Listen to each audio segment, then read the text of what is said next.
नमस्कार मंडळी, मी तुमचा मित्र आणि आज आपण एका खूप महत्त्वाच्या शासन परिपत्रकावर बोलणार आहोत. हा विषय थेट तुमच्या माझ्या म्हणजे महाराष्ट्र राज्यातील लाखो सरकारी अधिकारी आणि कर्मचाऱ्यांच्या पगाराशी जोडलेला आहे. हो, ई-केवायसी, ज्याबद्दल खूप दिवसांपासून चर्चा सुरू होती, त्याबद्दल शासनाने एक अंतिम निर्णय घेतला आहे. त्यामुळे पुढची काही मिनिटं जरा लक्ष देऊन ऐका. चला, हा सगळा विषय एकदम सोप्या भाषेत समजून घेऊया.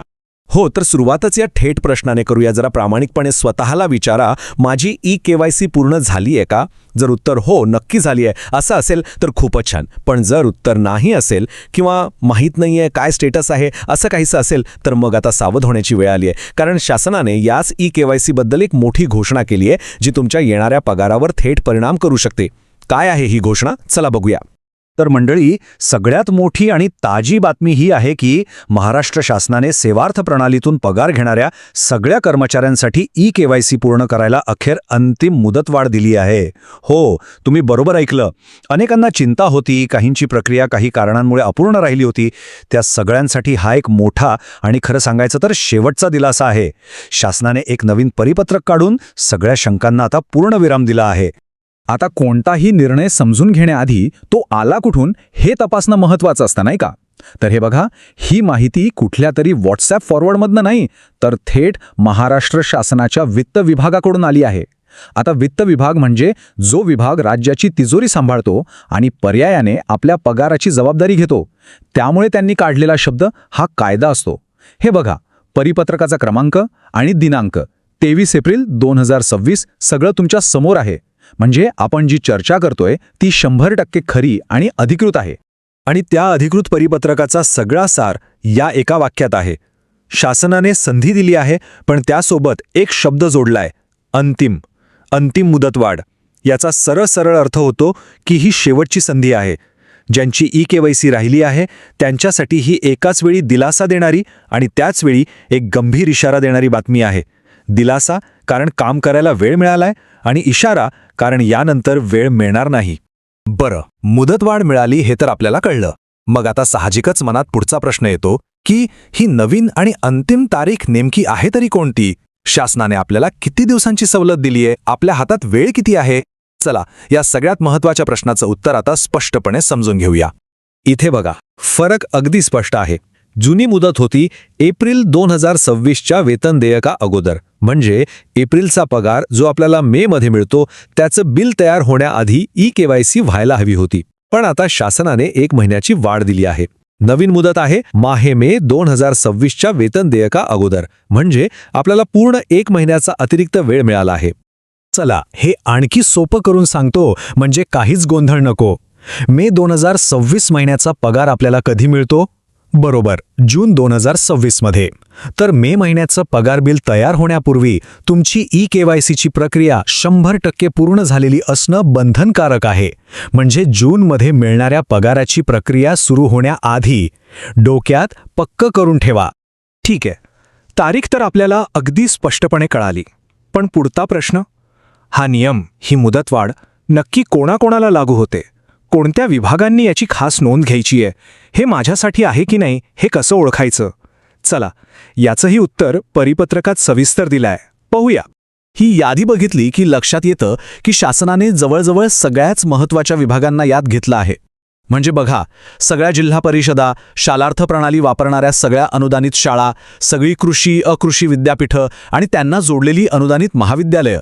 इतकंच नाही तर अनुदानित आश्रमशाळा, वैद्यकीय, उच्च व तंत्र शिक्षण आणि सामाजिक न्याय विभागाच्या संस्था, या सगळ्यांना हा नियम लागू आहे. मागच्या स्लाइडवरची ती मोठी यादी लक्षात ठेवायला जड जात असेल तर एक सोपी गोष्ट लक्षात ठेवा. स्वतःला फक्त एक प्रश्न विचारा, तुमचा पगार सेवार्थ प्रणालीमधून येतो का? तुमच्या पगाराच्या स्लिपवर सेवार्थ असं लिहिलेलं आहे का?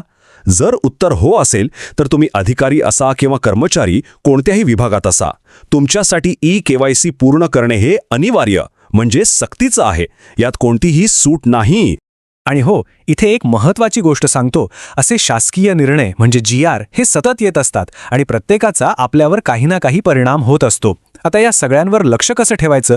तर काळजी करू नका. आम्ही तुमच्यासाठी अशा सगळ्या महत्त्वाच्या GRचं सोप्या भाषेत विश्लेषण करून एक खास प्लेलिस्ट तयार केली आहे. त्याची लिंक खाली डिस्क्रिप्शनमध्ये दिली आहे. ती नक्की तपासा, म्हणजे तुमच्याकडून कोणताही महत्त्वाचा सरकारी अपडेट सुटणार नाही. आतापर्यंत आपण मुदतवाढीच्या म्हणजे दिलासा देणाऱ्या बातमीबद्दल बोललो, पण आता आपण या परिपत्रकातल्या सगळ्यात गंभीर भागाकडे वळतोय. कारण ही फक्त एक साधी मुदतवाढ नाहीये, यासोबत शासनाने एक अत्यंत सक्त आणि अंतिम इशारा दिला आहे. आणि याकडे दुर्लक्ष करणं खूप महागात पडू शकतं. त्यामुळे आता जरा अधिक गांभीर्याने ऐका. ही वाक्य माझी नाहीत, ही थेट त्या शासन परिपत्रकातली आहेत. शासन म्हणतंय, यापुढे अशी कोणतीही मुदतवाढ देण्यात येणार नाही, याची सर्व संबंधितांनी गांभीर्याने नोंद घ्यावी. चला तर मग, सगळी परिस्थिती आणि तिचं गांभीर्य आता आपल्या लक्षात आलं आहे. अंतिम मुदती कळालीये आणि शासनाचा इशाराही आपण ऐकला. मग आता सगळ्यात महत्त्वाचा प्रश्न, आता नक्की करायचं काय? जर आपली EKYC बाकी असेल तर आपण कोणती पावलं उचलली पाहिजेत? कोणाला भेटायचं? चला, तुमच्या या प्रश्नांची उत्तरं आता बघूया. हे 3 एकदम सोपी पण अत्यंत महत्त्वाची पावलं आहेत. पहिलं आणि सर्वात महत्त्वाचं, अजिबात वेळ न घालवता तुमच्या ऑफिसमधले आहरण व संवितरण अधिकारी म्हणजे DDO यांच्याशी ताबडतोब संपर्क साधा. तेच तुम्हाला यावर बरोबर मार्गदर्शन करतील. दुसरं पाऊल, ते जी प्रक्रिया सांगतील, जी कागदपत्र लागतील ती देऊन लगेच प्रक्रिया पूर्ण करा. आणि तिसरं, आणि हे खूप महत्त्वाचं आहे, प्रक्रिया पूर्ण करून थांबू नका. काही दिवसांनी तुमच्या DDO कडून पुन्हा एकदा खात्री करून घ्या की तुमची EKYC सेवार्थ प्रणालीमध्ये यशस्वीपणे अपडेट झाली आहे.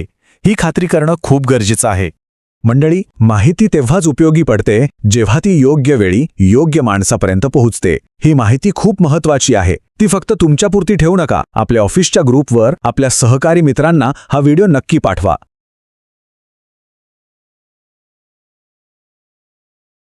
महाराष्ट्र शासनाच्या सर्व कर्मचाऱ्यांसाठी एक अत्यंत महत्त्वाची आणि तातडीची बातमी आहे.